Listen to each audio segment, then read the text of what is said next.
the goalkeeper. It's a challenge going on, and it's gone in the back of the net. Can he do it? Can he score? He can! Just chops back in, shoots, it's in! Yuri Cesar, it's in! There's the cross, there's the header! Go ahead, and he does! Opportunity, Torres!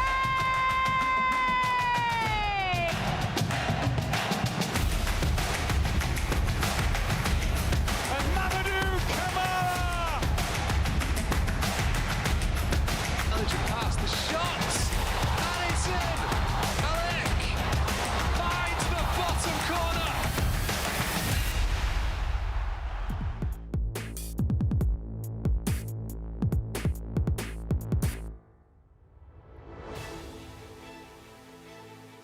Hello and welcome to Final Score, your guide to the top tier of football here in the UAE. This week we have all the action from match week 19 of the ADNOC Pro League. And as we are getting nearer to the end of the season, we still have no answers. Who's going to win the title, who's going to stay up and who is going to go down? Joining me in the studio, of course, to go through all the goals and all the talking points from match week 19, we have the legend of UAE football, Ibrahim Diaki, and we have the walking encyclopedia of UAE football, Pedro Correa. Ibrahim, let's just very quickly start with you. We're at match week 19 now done. We've got 6 games to go. In terms of being in a club, is this the most nervous part of the season? Because now every single point is absolutely crucial. Yeah, definitely. This is a crucial moment for every team, and every single games are very important. So the focus need to be more, and the teams need to make less mistake because it can cost you. So as Pedro said multiple times, there is three type of leagues: the league of the first, the league of the middle table, and the league of the the last ones. So every single games are very decisive. So of course you get nervous because you know if you don't win, it will not be good for your club. Pedro, quite often at this stage of the season, we start to have an idea, at least of who's probably going to win the title or who's probably going to go down. Not this season. Well, who's probably going to win the title? Alain or Shabab Well, Al okay, Ahly, yes. we're down to 2. But I understand what you're saying because usually at this time, we have already one team slightly above everyone else. Not the case this time. We have 2 teams slightly above everyone else. The fight for the 3rd position is fierce. Yeah. Now Jazeera with the upper hand. It was not like this a few rounds ago. And in the bottom of the table, I cannot get tired of highlighting how well the teams that got promoted are doing. Dhafra and Diba, and even Bataya. Everything is still possible for everyone. The problem is for the teams above them that are all still in trouble. And this round also confirmed that. We'll certainly look at it as we go through. As Pedro says, pretty much the entire bottom of the table are all still a little bit worried about relegation. We'll go through that as we get to it. But let's start with some stats. Let's start with Pedro's favourite bit. We still have our top scorer, which is Laba. We have Tadic with the top number of assists still. Goals per game ratio still well over 2.5. That hasn't changed since match week 1. 2.72 we have so far as the season is going on. 359 goals so far. We have 16 of them coming up for you on Final Score tonight. And this is what we are going to run through in detail. Al Jazeera's win away at Al Dhafra in an Abu Dhabi derby. That is, Al Jazeera's resurgence continues. 2-1 win away. Al Batay, a huge win for them at home against Ajman. Shabab Al Ahly briefly went back to the top of the table with that 5-1 win at home to Kalba. Sharjah's unpredictable season continued with another defeat. Al Nassr brought a string of draws to an end with a good win for them. Khorfakan and Diba finished 0-0. Bani As got another crucial win. They are absolutely turning their season around as well against Al Wada. That puts a dent in Al Wada's hopes of finishing 3rd. And Al Ain went back to the top of the table with a 2-0 win at Al Wasl. This is how the table now looks going into match week 20 next week. Al Ain top again, just by a point though from Shabab Al Ahly. It's who blinks first up the top of the table. Al Jazeera now sit in 3rd. That defeat for Al Wada means they slip to 4th. Al Wasl Al Nassr and Ajman round out the top half of the table. At the bottom, look at this though. You have got just 4 points from 13th place up to 8th place. All of them are still worried about their survival in the ADNOC Pro League. At the moment, it's Dibba and Al Battay down the bottom, Al Dhafra, Banias and Sharjah and the rest just above them. Okay, before we get into the details of all the games, here's another little quick review of what happened in match week 19.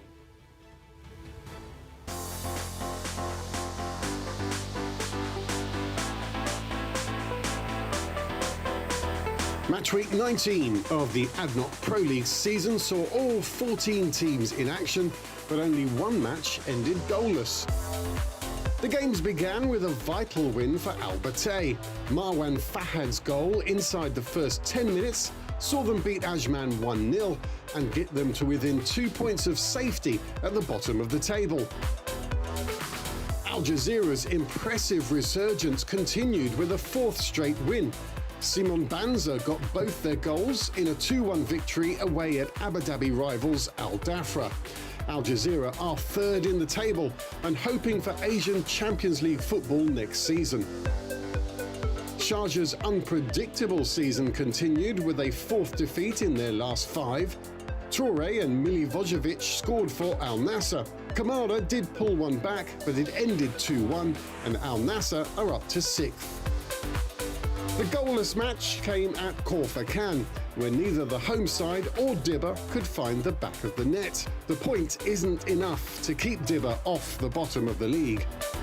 Defending champions Shabab Al Ahly briefly went back to the top after their 5-1 win at Kalba. Yuri Caesar got 2 and Sardar Azmoun also got his first goal since returning from long-term injury. But they were pushed back into second place again the next night when Al Ain got a 2-0 win at home against Al Wasl. Palacios scored a stunning opener after only a couple of minutes, and defender Ben Khalek made it 2 with his first goal for Al Ain. And perhaps the biggest surprise result was Banias beating Al Wada 1-0. It's a third win in a row for Banias, who are now 4 points above the relegation places. But the defeat for Al Wada could really damage their chances of finishing in the top 3.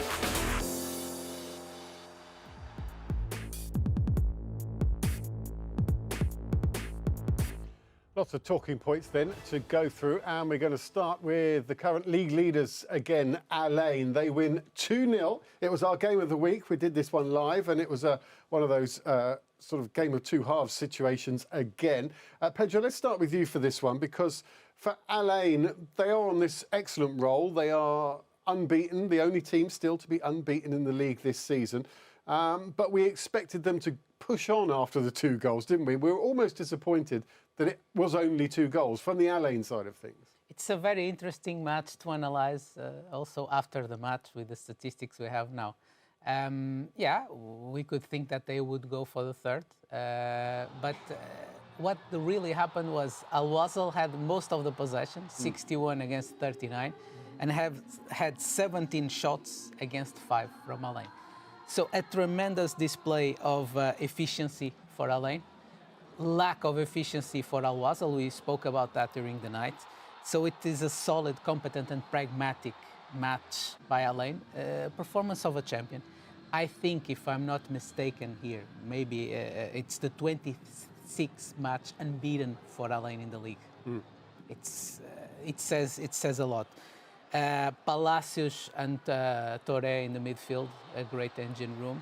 So it is a very solid win and a very important win against a tough opponent. For Al Wasl now, Ibrahim, it's kind of a bit of the steam has gone out of their season, hasn't it? 1 win in their last 5, 2 defeats in a row now for Al Wasl. They're still in 5th place, and they're still, 4 points off getting Asian Champions League football. But they've lost a bit of their sparkle at the moment. Yeah, they're struggling a bit, but I believe with the quality that they have in the team, they can still get back to their level, especially Rui Victoria coming to the team. I always say it's not easy. When you have a new coach, you have to bring new tactics and understanding the player better to know exactly the player you need to go for the challenges. But with the quality that they have, if you see that game against Al Ain, it was not a bad game. They did a great game, but they were not efficient enough. They couldn't score. As Pedro was mentioning the statistic, I will add even if you see 501 passes for Al Wasl, for Al Ain 331 passes. Which means they had the control of the game. They had the great build-up, but the finishing was not there. But we know one of the reasons is the fact that they don't have the real finisher in front. Borja come in the second half, but it was not enough. And Al Ain had a very solid defense, very solid team. I think that was the problem. But the way I'm seeing the squad of Al Wasl, I think in the future they will do good. Pedro, Ibrahim's talking there about the passing of Al Ain. We've got a couple of examples now.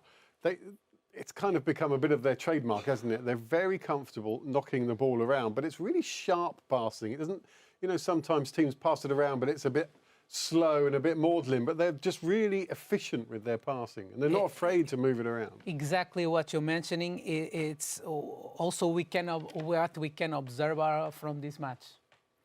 Al was a little bit more speculating with the possession, and sometimes not being assertive enough when it comes to the finishing, because they manage to create chances, but they don't finish them. For Al Ain, it's the other way around. Whenever they have the ball, they try to build up something. And in this match, as I said during the studio, I wonder how much Al Ain allowed Al Wasl also to have the possession strategically, to then try to beat them in the fast attacking transitions and on the counter. Nowadays, the strategical part of the game is very, very important. And it was a great display by Al Ain in the night. Also with the fact that, as we see in this goal, it was a central defender moving forward. So a strange body inside Al Wasl's box, and that also contributed for somehow an element of surprise. Who would have said that in open play, Yahed Ben Halak would be inside Al Wasl's box to finish, but it happened, and it was a great goal for Al Ain. This shows also the confidence that with Al Ain is playing with. For a defender like Ben Khalek, take the risk, I would say, because he's leaving space in the back to go in front and make the finishing. That's a great confidence. And we're looking as well at how Al Ain controlled the midfield, very much importantly, and also how Al Wasl didn't seem to challenge that midfield control from Al Ain. Al Wasl didn't seem to know how to stop Al Ain from controlling the midfield. Do you know what I mean? Now, it's a common problem for Al Wasl this season. It's the defensive transition. Also somehow the defensive organization, but I would say mostly the defensive transition. There's a lack of aggressiveness, in my opinion. The midfield need to close down quicker on the opponents, because then the defense also gets pretty much exposed. I think Al Wasl, in terms of the offensive part of the game, the only thing they need to be concerned with now is the finishing, because they create the chances. They had the shots on target. The numbers say that clearly. 38 clearances. Against such a great team like Al Ain. So they did well in that part of the game. Where they need to improve a lot, and I think they have the right coach to do that in time, it's the defensive transition. They need to be more aggressive, more proactive. They need to search, to try to regain the possession, to intercept, to cut passing lanes, and not be so much expecting the mistake from the opponent to then regain the ball and start playing again. Well, you talk about the right coach at the right time. Let's move on to Banias winning against Al Wahda. Daniel Issaila, the Banias head coach, returning to Banias midway through this season for what, the 27th time he's come back and taken over again and sorted things out at Banias. 3 wins in a row. It wasn't long ago, Ibrahim, we were talking about Banias right at the bottom. How are they going to get out of this? They're in real trouble, but they're on some run of form at the moment. Yeah, not only this last game that they played, but I remember when they played against El Nasser.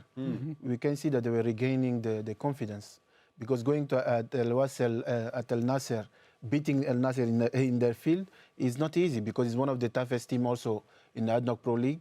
And especially that period, we all know that Banias was not in the level, and that result there gave them the confidence. And you can see that through the following game that followed, they have more confidence, they're more organized, and it looked like Coach Issaila is the I don't know, the potion magic of for Benias, because he can understand them. He knows the club, and he knows exactly the objective and targets of the club. And now you can see the level of confidence that they're having now. That's making the difference. And when Asela came back, it took him a couple of weeks just to get his feet back, get back to his old office and sort the furniture how he used to have it every time he goes back. And now they're reaping the benefits. Also, this was against Al Wahda. This is not, you know... It's an Abu Dhabi derby. It's an Abu Dhabi derby. It's against Al Wahda, who are fighting to finish third and guarantee Champions League football. You know, so they're not playing a small team or a team that's in trouble. You know, I think some of the signings also during the winter transfer window also helped the team, improving the quality in some sectors. Daniel Asela, it's a perfect match for Banias because he knows the club like no one else in terms of coaches. We are talking about coaches, of course. It's a little bit like what is happening with Marino Pusic at Al Jazeera right now, a coach that fits in the club style. Banias, 3 wins in a row. Only Alain has done the same over the last 3 matches. Jazeera actually did better. Jazeera has 4 wins in a row, but it's an impressive performance lately. Kamara scores his 2nd goal in 2 consecutive matches, also important. As for Wahda, they dominated the match. Statistics say that also clearly, 65% of possession against 35. But they had shots, but also they failed to score. So credits on the way that Banias is somehow regaining the momentum and getting back into the middle of the table. It's their traditional place in the table. And it is due to Daniel Asela, Ibrahim. He is our manager of the month and quite rightly, manager of the week, and quite rightly so.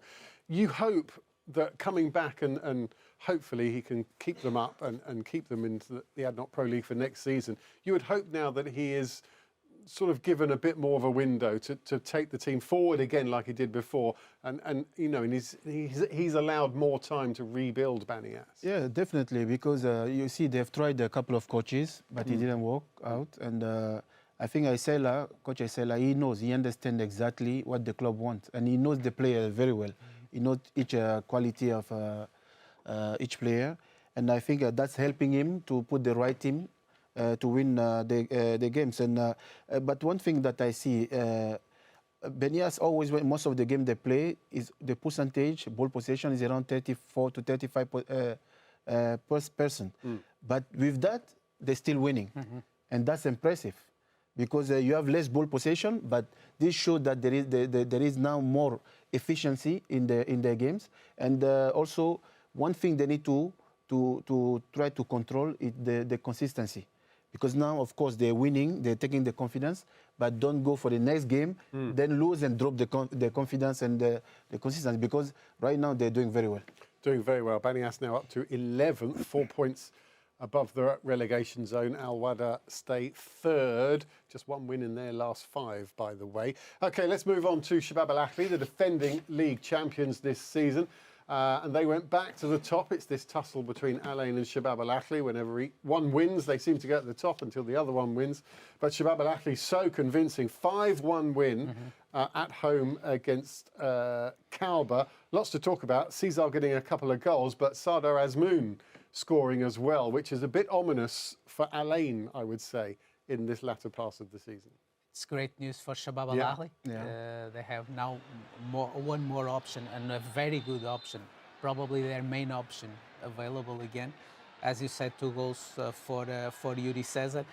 I think this match actually has 2 matches. It's not a game exactly of 2 halves, but somehow. Because even though the final score is 5-1, the match was a bit complicated for Shabab Al Ahly. They were always in control. But was a little bit complicated for Shabab Al Ahly until the red card. Then after that, problem solved. Kalba fought back quite well until the red card. And by the red card was 2-0. Soon after, the 3-0 would come up, and then match is done. Another very solid performance by Shabab Al Ahly. Great efficiency. As I said about Alain, the same I say about Shabab Al Ahly. A performance of a champion. The problem is we cannot have 2 champions, so sometime this will have to be decided, hopefully only in May. Well, I mean, you're quite right, performance of a champion. Ibrahim, I want you to talk, we've got an example of the attacking power that Shabab Al Ahly, quite similar to how we were talking about Al Ain as well. Just talk us through how strong Shabab Al Ahly are up front and their methods of attacking. One advice I can give to the teams, don't take red card, because Paulo Sousa, he understands exactly how to sometimes change the tactics to make the team more efficient. But what an outstanding performance from Shabab Al Ahly. You can see the focus from the beginning of the game until the end. And the thing that I like about that team, anybody can score at any moment. Everybody's participating, but also I would like to highlight the hard work that Said Azatollah is doing in the midfield, because he can take the ball out. He's organizing, he's making sure there is the right balance between the midfielders and the defense. And not only him, there's so many players I can name. The first 11 that the coach Paulo Sousa put there, he knows, he has confidence in them, and he knows that they can finish the game. And they don't underestimate their opponent. That's the good thing in Shabab Al Ahly. But the way how you see how they build up, you can see on the Piero, it's like they know already where the teammates are already are, and that's very, very important. And I mean, I don't know who will be champion this season. It's very tight between Al Ain and Shabab Al Ahly, but I can see from Shabab Al Ahly side they're showing a bit more signs. A couple of goals for Yuri Caesar, as we're talking about. Talk about him a little bit. He's our player of the week. He is amongst so many stars that, you know, it's hard for all of them to shine. But he is a really crucial piece of the Shabab Al Ahly puzzle. He got a couple of goals in the cup final last year, I remember as well. Really good goals as well. Talk about his work ethic, and that is for him as well. I'm glad he got a couple of goals, because sometimes his work ethic goes unheralded sometimes. He's a player with a great technical quality, with great mobility. He can play also in any position of the attacking line, right, left, or center.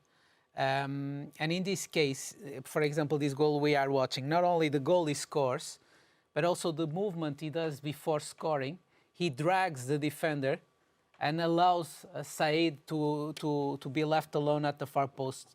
And this was a common trend throughout the match for Shabab Al Ahly, the movement of some players, attracting the markings to themselves and allowing space to be free for other players to come in from the midfield.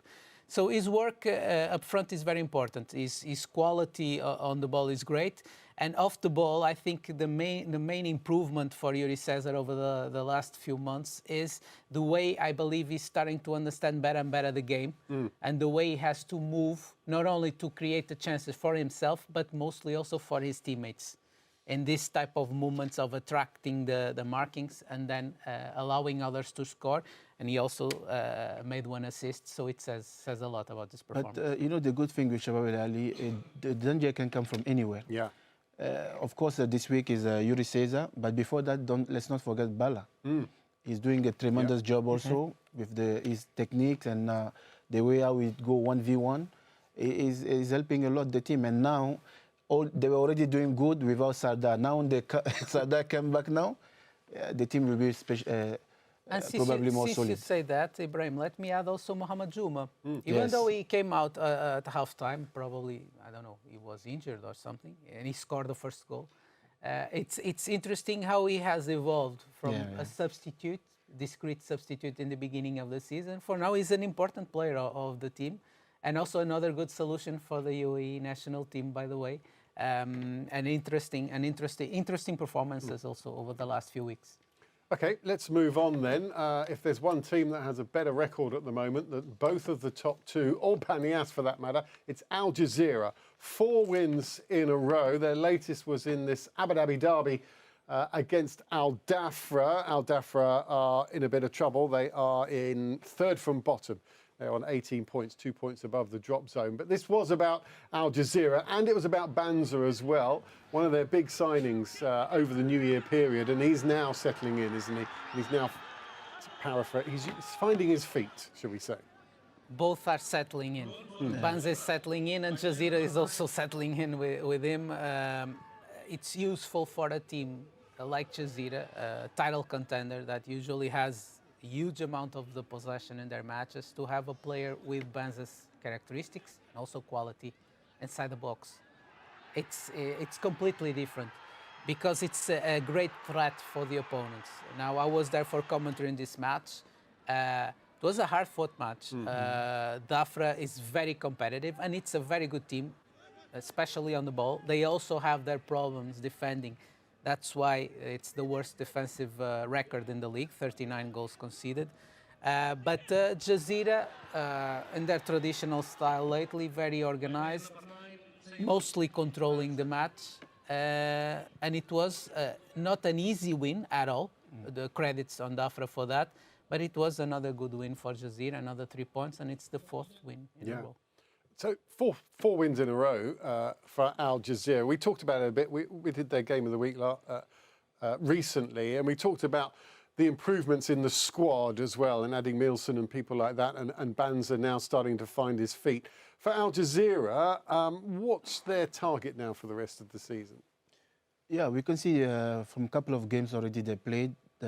We spoke about it. Even Coach Pusic, he took multiple time best coach of the week. You can see the work that he's putting there. You can see that the confidence also is coming back.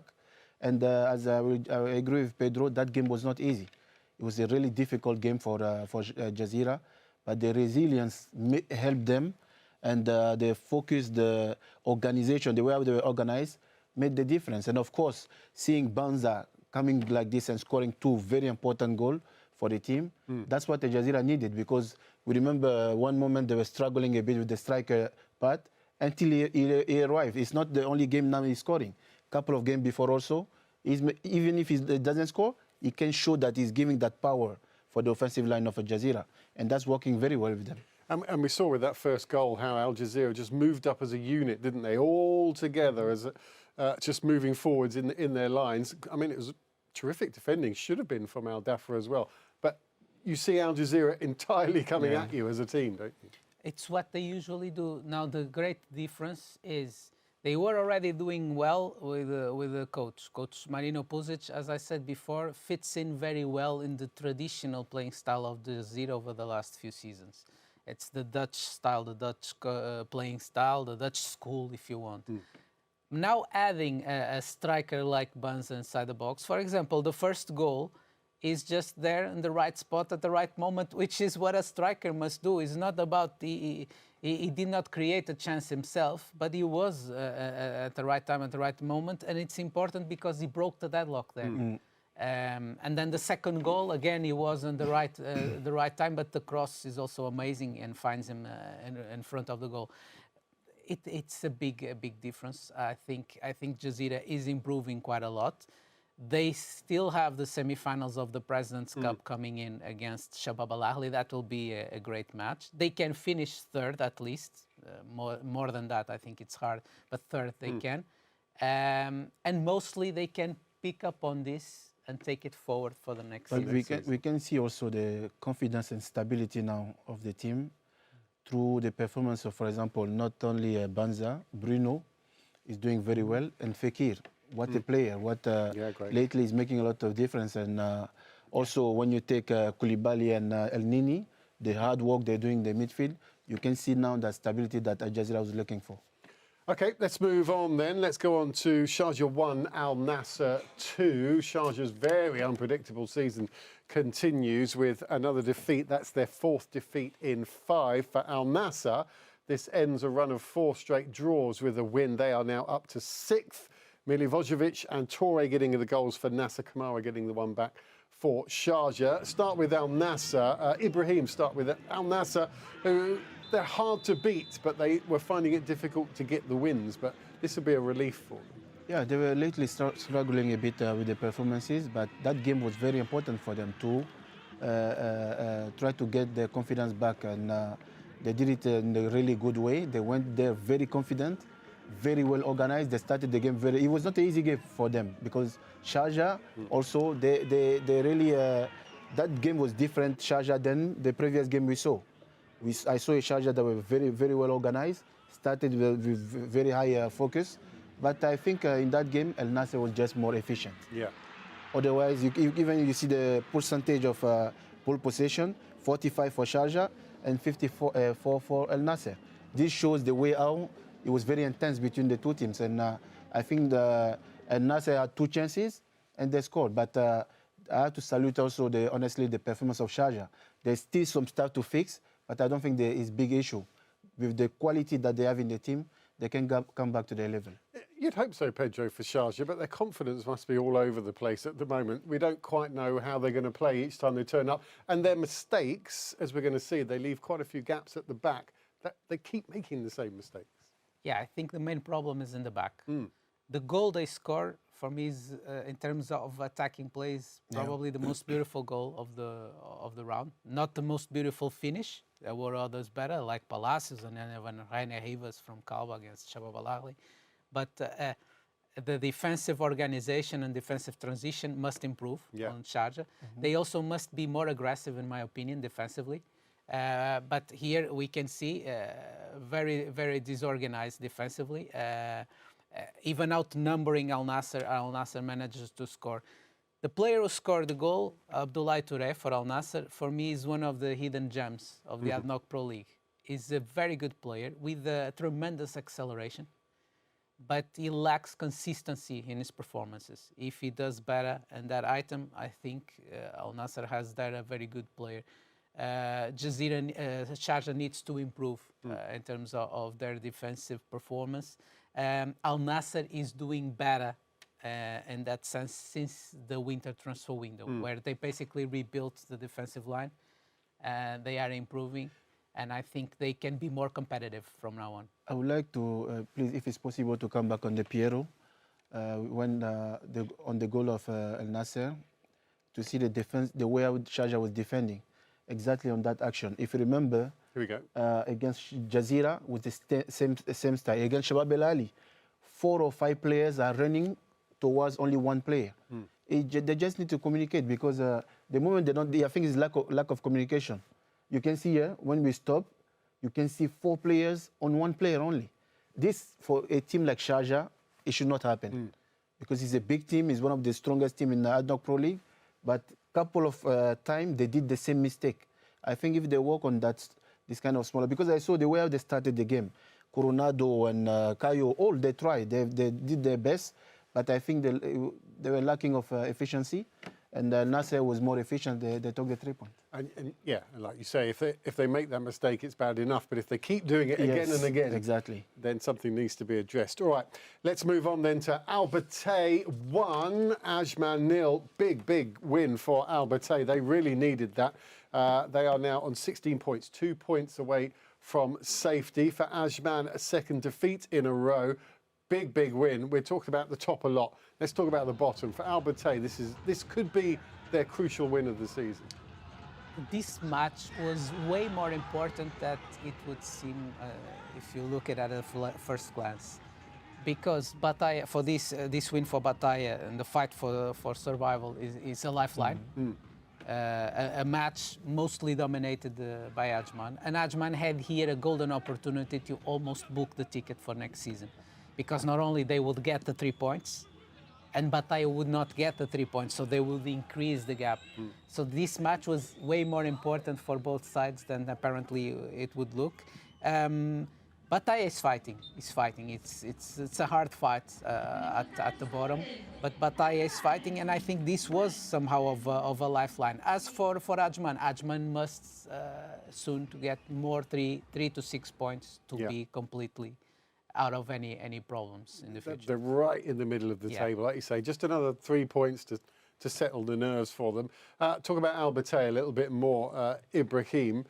When you get a win like this, when you're fighting for your life down the bottom of the table, and you get 3 points like this, at this point of the season as well, the confidence must, the feeling in the camp must suddenly change to a bit more hope.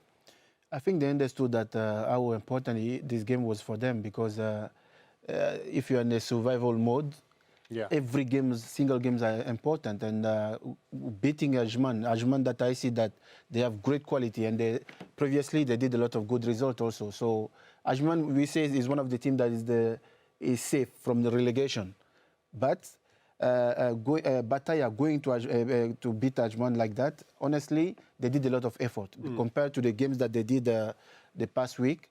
I think it will boost the morale of the players, not only the players, but I think my friend Farad Majidi, probably it will help him to try to fight more for the coming games. Okay, and then let's move on to our last game. It was the only goalless draw of the week, Corfacan and Dibba. Talk about fighting. Dibba are fighting as well. They got a point. They are still bottom of the league, but they are by no means out of things at all here.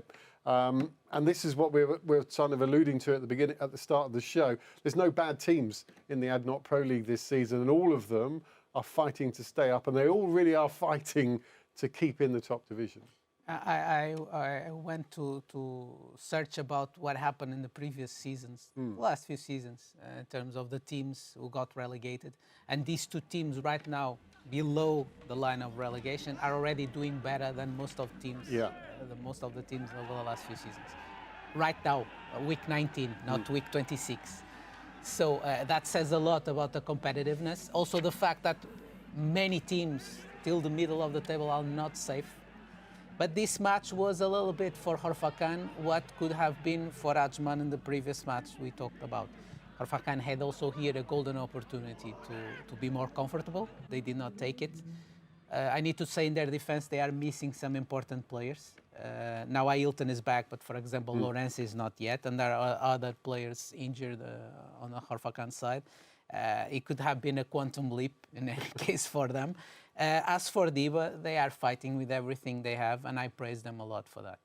All right, let's move on then to our team of the week, Ibrahim. Glance your eyes over what we think is the best 11 from match week 19 of the ADNOC Pro League. Some of these we've been talking about. Cesar, Banza, of course, Toure, Palacios with that such a special goal he scored this week. And Ben Halleck, I think that's the first time he's appeared on there with his goal.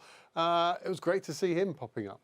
Yeah, definitely. All deserve to be there. It will be really difficult for me to add another player because the first 11 that are here, they were really amazing this week. They did their best. They fought for their teams, and of course, they all deserve to be there. It's worth mentioning Issa as well. Pulled off a couple of decent saves against Al Wassel. When it's 2-0, it could have easily, Al Wassel could have got back into the game, and then who knows what would have happened. No doubts, no doubts. Even though we are used to have that from Khalid Issa. Mentioning also Luka Milivojevic, Al Nassr's midfielder and captain, also doing a great season for Al Nassr and has been an important player for them. And Kamara for Banias. Not only he scored 2 goals in the last two matches, but even defensively, alongside with Dekovic, Banias has there a good pair of central defenders for the future. They are still young. They still need to improve in some aspects of the game. But I think Banias has there a set of good central defenders for the future.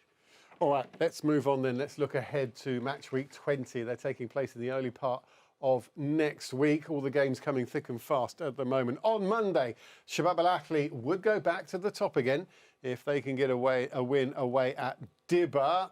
Dibba, as we know, struggling at the bottom, but fighting. They really are battling to stay up. Al Jazeera, can they make it 5 wins in a row? They are at home against Corfacan. All the games, of course, in Ramadan, kicking off at 9:30 p.m. Moving on to Tuesday, our game of the week, our match of the week. We will have live coverage for you here on Abu Dhabi Sports for Al Wahda against Al Ain. A big game for both of those sides. The Al Ain Shabab Al Ahly tussle at the top, and also for Al Wahda to try and cement their 3rd place. Also on Tuesday, it is Sharjah away at Kalba. And then finally on Wednesday, we have 3 games. They are Banias away at Ajman, Al Nassr at home looking to go for back-to-back wins.